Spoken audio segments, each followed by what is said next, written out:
Bonjour et bienvenue dans cette capsule vidéo. J'aborderai la nutrition des végétaux et plus particulièrement la production de matière organique. En effet, les végétaux, comme tous les organismes vivants, sont capables de naître, de se nourrir pour grandir, c'est-à-dire produire de la matière organique, de se reproduire et de mourir. Connaître les mécanismes de nutrition des végétaux est indispensable dans l'agriculture d'aujourd'hui. On voit de nos jours se développer des cultures hors sol, c'est-à-dire des cultures où les végétaux ne sont plus dans le sol mais trempent dans des solutions nutritives, comme on peut le voir ici pour des fraises qui sont superposées les unes sur les autres, des tomates, des salades, etc. Quels sont alors les besoins des végétaux pour se développer? Des élèves ici ont réalisé une culture. Ils ont mis à germer des grains de blé dans du sable. Au début de l'expérience, les pots contiennent le même nombre de plantes qui sont de même taille. Puis chaque pot a été placé dans des conditions différentes, ne faisant varier qu'un seul paramètre avec le pot numéro 1. On observe la croissance des plants en présence d'eau, de sels minéraux, de dioxyde de carbone et de lumière. On constate, après quelques temps, que les végétaux se sont plus ou moins développés.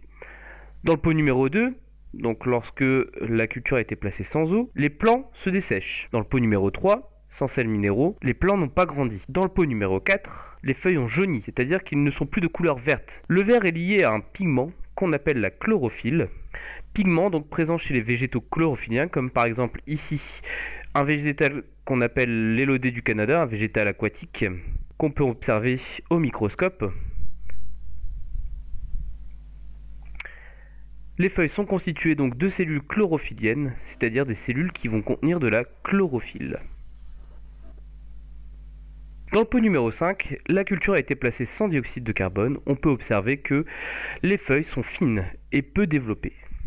Pour que les végétaux chlorophylliens grandissent et donc produisent de la matière organique, ils ont besoin alors d'eau, de sels minéraux, de dioxyde de carbone, tout en étant exposés à la lumière. Mais alors, où se fait cette production de matière organique et comment est-elle réalisée chez les végétaux chlorophylliens? On a réalisé une expérience pour comprendre à quoi sert le dioxyde de carbone chez un végétal chlorophyllien. On a pris ici donc ce qu'on appelle un pélargonium, un géranium.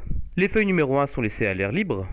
Les feuilles numéro 2 sont placées dans une enceinte, dans un récipient transparent laissant passer la lumière, mais dont l'air est dépourvu de dioxyde de carbone. On observe le résultat de ces expériences, et donc pour mettre en évidence la production de matière organique, on utilise un test, le test à l'eau iodée. Ce test à l'eau iodée permet de détecter la présence d'un sucre, d'un glucide qu'on appelle l'amidon. En effet, en absence d'amidon, l'eau iodée est de couleur jaune-marron.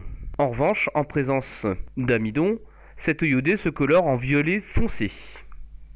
On réalise ce test sur les feuilles donc, de notre géranium après avoir été décolorées à l'eau bouillante. Les feuilles restées à l'air libre se colorent de façon foncée, alors que les feuilles n'ayant pas eu de dioxyde de carbone restent jaune-marron. La feuille numéro 1 a produit de l'amidon et alors de la matière organique, alors que la feuille numéro 2 non. Donc le dioxyde de carbone permet la production d'amidon dans les feuilles. On place des élodées, c'est-à-dire des végétaux aquatiques chlorophyllien à la lumière et on va observer ce qu'il se passe. On observe ici un dégagement gazeux des bulles qui sont remontées le long du tube à essai. Ces bulles sont des bulles de dioxygène. On place cette fois-ci l'élodée dans un récipient exposé à la lumière ou à l'obscurité, puis on mesure les quantités de gaz à l'intérieur du récipient. Les gaz auxquels on s'intéresse sont le dioxygène et le dioxyde de carbone.